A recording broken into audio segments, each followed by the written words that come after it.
né, para nossa psicóloga Bruna Coelho. E hoje nós vamos abordar aí a questão da quarentena. Como tem sido aí a sua quarentena, o seu relacionamento familiar? Tá difícil? Aqui em casa meu marido ele brinca, ele fala assim: olha, falaram na saúde e na doença, não falaram na quarentena não. Porque é claro, né? Conviver muito, gente, tem dessas coisas. Bruna, ela já tá online aqui. Olá, manda aqui a solicitação para eu acrescentar você. Manda uma solicitação me chamando, Bruna, para o pessoal te ver, todo mundo. Olha, Gabi vai rezar o texto. Reza, Gabi, para mim também, viu? Que bom que você tá amando. Gratidão e alegria. E aí, gente, tô esperando a Bruna aqui, Coelho, pra gente começar essa live. Mas antes eu queria que vocês colocassem aí pra gente como anda o seu relacionamento. Tá fácil, tá difícil? Tá tendo alguma carência aí afetiva? Conta pra gente. Vamos fazer desse tempinho aqui um tempo muito produtivo com a Bruna Coelho, psicóloga. Aqui, ó, a Bruna agora vai acrescentar. E aí, para a gente poder conversar sobre relacionamento. Como anda o seu relacionamento, não é mesmo? Ei, Bruna! Olá, tudo bem? Eu tô bem, seja bem-vinda, viu? Muito obrigada. Estou chamando o povo ainda para poder participar, para falar como que anda o relacionamento, né? Obrigada, gente. O pessoal tá me dando parabéns, Bruna. Foi meu aniversário, sexta-feira. É mesmo, né? Parabéns. 39 aninhos, com muita experiência. Que gracinha. Bruna, primeiro eu vou te apresentar, gente. Essa é a Bruna Coelho, psicóloga. Nós já participamos de outro evento juntas, né, Bruna? Foi muito legal, Exatamente. muito interessante. E eu convidei a Bruna para vir aqui para o nosso Instagram para poder abordar a questão do relacionamento. Ai, que tarefa difícil, hein? Como anda aí o relacionamento durante a quarentena? Bruna, como psicóloga, você tem tido aí muitas reclamações, muitas queixas? Tá chovendo, viu, gente? As pessoas estão realmente passando por alguns desafios nesse sentido. E a princípio, qual que é a sua orientação? Eu estou te perguntando isso, Bruna, porque assim, no meu primeiro termo, meu primeiro turno, eu sou jornalista, né? E à tarde eu sou advogada, eu sou mediadora, eu lido com divórcio de casais. E durante a quarentena agora, nesses últimos 40 dias, eu tive 3 divórcios, né? Então, assim, quem estava mais ou menos resolveu divorciar, não é isso? E aí sempre eu falo, gente, vamos tentar mais um pouco, ou vamos indico alguma psicóloga, mas as pessoas não estão tendo muita paciência. É isso que você tem notado? Eu acredito, Patrícia, com essa questão da experiência clínica, né, e outros questionamentos que sempre chegam, né, ao consultório, que o problema ele vem bem antes dessa questão A2, vem de uma falta de dedicação ao autoconhecimento também, né? Uma vez que você às vezes não se conhece, isso interfere também no seu relacionamento, na maneira como você projeta as suas necessidades no outro, da maneira como você se comunica e principalmente nesses acordos, né? Acontece que agora a gente vive um momento em que não existem não existe um background sobre como lidar. Então as pessoas estão passando por um momento de muito contato, quem é casado, né? A convivência aumentou muito e aí esse tempo, esse olhar, né, sobre o outro, questões, por exemplo, como tolerância, enxergar as diferenças, ou até mesmo saber lidar com as diferenças, tem sido realmente um desafio relatado. E aí, às vezes, alguns conflitos, né, tendo em vista essas questões que envolvem autoconhecimento, né, saber entender o lugar do outro na sua vida, né, as necessidades do outro, vamos dizer que, né, estão vindo à tona. É verdade. Eu vejo o seguinte, entre as reclamações que eu recebo, aumentou muito o tempo, né? Temos mais tempo juntos, mas ao mesmo tempo as preocupações também aumentaram, porque a renda de muita gente diminuiu, o desemprego bateu a porta, né? Então tem um ditado que fala o seguinte: onde a falta de dinheiro entra pela janela, o amor sai pela porta, não é mesmo?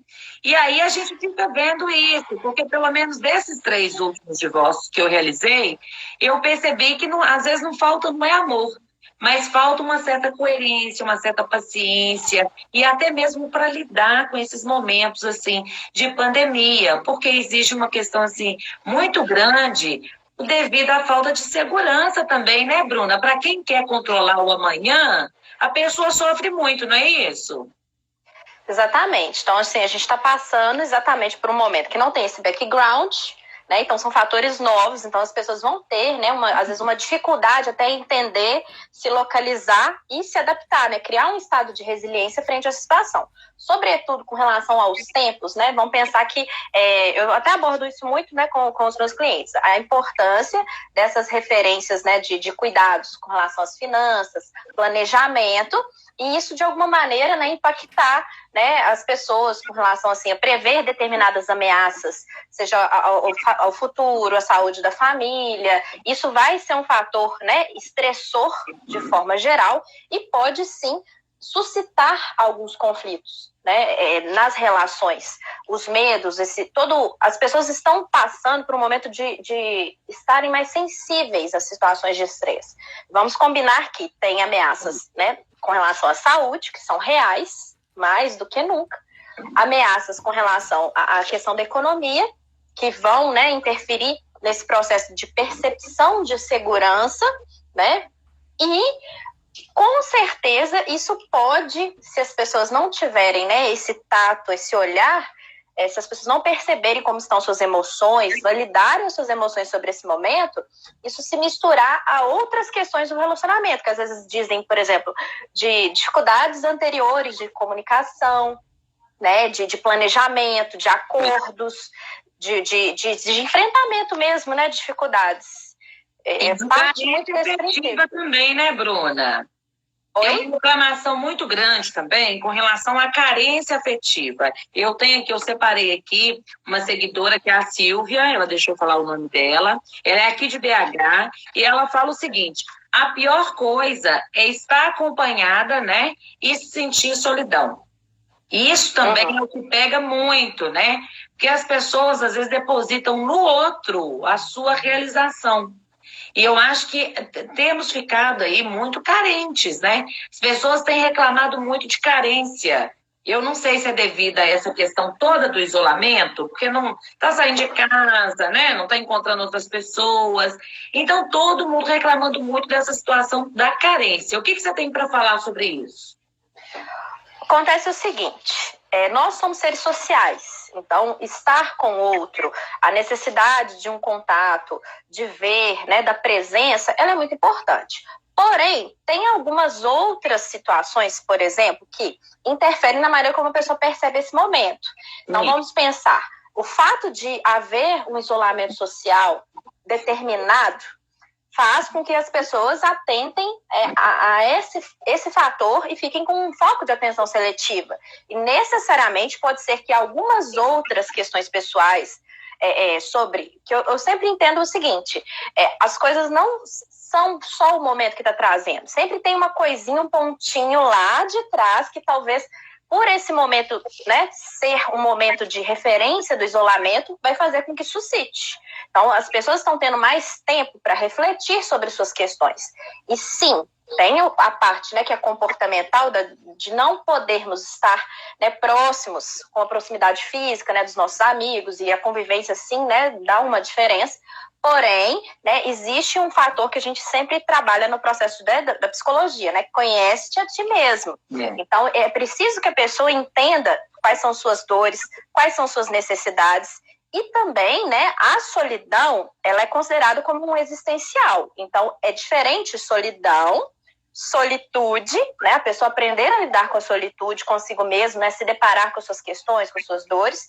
E, por outro lado, também, entender quais são suas faltas, se está num relacionamento, verbalizar as necessidades para o outro, que pode ser, muito provavelmente, por haver esse descompasso sobre a questão do autoconhecimento, que a pessoa tem uma expectativa X sobre o comportamento do outro, e às vezes o outro não tem nem noção, ou não sabe verbalizar ou demonstrar de uma maneira que seja inteligível.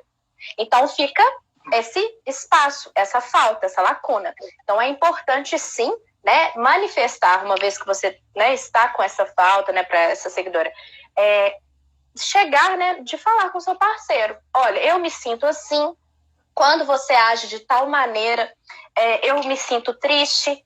Ou, por outro lado, quando você faz algum tipo de ato, né? Quando você me dá atenção, quando você me dá um bom dia, quando você procura saber do meu dia, quando eu percebo que você está próximo de mim, eu me sinto tão bem, me sinto tão acolhida. Então, falta um pouquinho, às vezes, afirmar isso de uma maneira assertiva para que se construa esse caminho de inteligibilidade nas relações, né? Para que os dois falem realmente a mesma língua e não fique tão, como posso dizer, tão exacerbada essa sensação de solidão. Então tem esses dois pontos, né? A questão pessoal, o que a pessoa espera do outro e como que ela manifesta.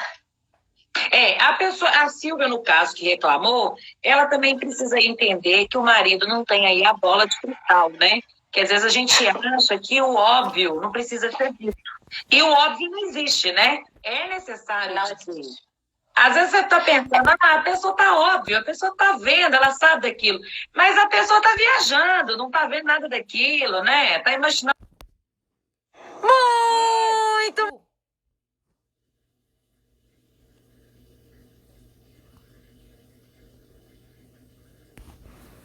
Knock you twin!